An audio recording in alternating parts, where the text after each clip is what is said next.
নমস্কার, আপনারা দেখছেন ভয়েস অফ বাঁকুড়া। বাঁকুড়ার সব খবর, সঠিক খবর সবার আগে। ফের মাওবাদী নামাঙ্কিত পোস্টার বাঁকুড়ার তালডাংরায়। পোস্টারে সিভিক কর্মী ও প্রধানদের হুঁশিয়ারি। ফের মাওবাদী নামাঙ্কিত পোস্টার পড়ায় চাঞ্চল্য ছড়ালো বাঁকুড়ার তালডাংরা থানা এলাকায়। আজ সকালে তালডাংরা থানার কাছে তৃণমূলের কার্যালয়ের কাছাকাছি এবং বাঁকুড়া জেলা পরিষদের সভাধিপতির বাড়ির কাছাকাছি এলাকায় মাওবাদী নামাঙ্কিত 3টি পোস্টার দেখতে পান স্থানীয়রা। পোস্টারে কিষেনজি, সুনীল মাহাতো ও রিমিলের মৃত্যুর বদলা দাবি করে সিভিক কর্মী ও পঞ্চায়েতের প্রধানদের হুঁশিয়ারি দেওয়া হয়েছে।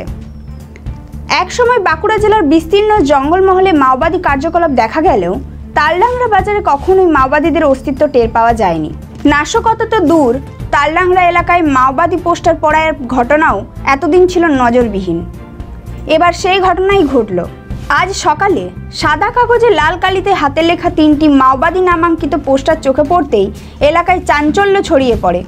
পোস্টারে অসংখ্য বানান ভুল রয়েছে, এমনকি কিষেনজির নামকে কৃষাণজিৎ বলে উল্লেখ করা হয়েছে।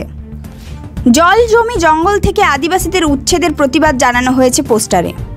একই সঙ্গে সিভিক কর্মী ও গ্রাম পঞ্চায়েতের প্রধানদের হুঁশিয়ারি দিয়ে লেখা হয়েছে, এবার তোমাদের পালা। পোস্টারের নিচের অংশে প্রেস লাইনে লেখা রয়েছে সিপিআই মাওবাদী। পোস্টারগুলি নজরে আসার পরই তড়িঘড়ি সেগুলি ছিঁড়ে দেয় তালডাংরা থানার পুলিশ।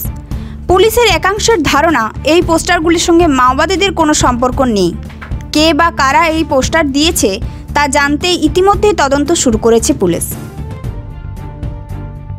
এই ধরনের গুরুত্বপূর্ণ খবর সবার আগে পেতে আমাদের চ্যানেল সাবস্ক্রাইব করুন আর ভিডিওটি শেয়ার করতে ভুলবেন না।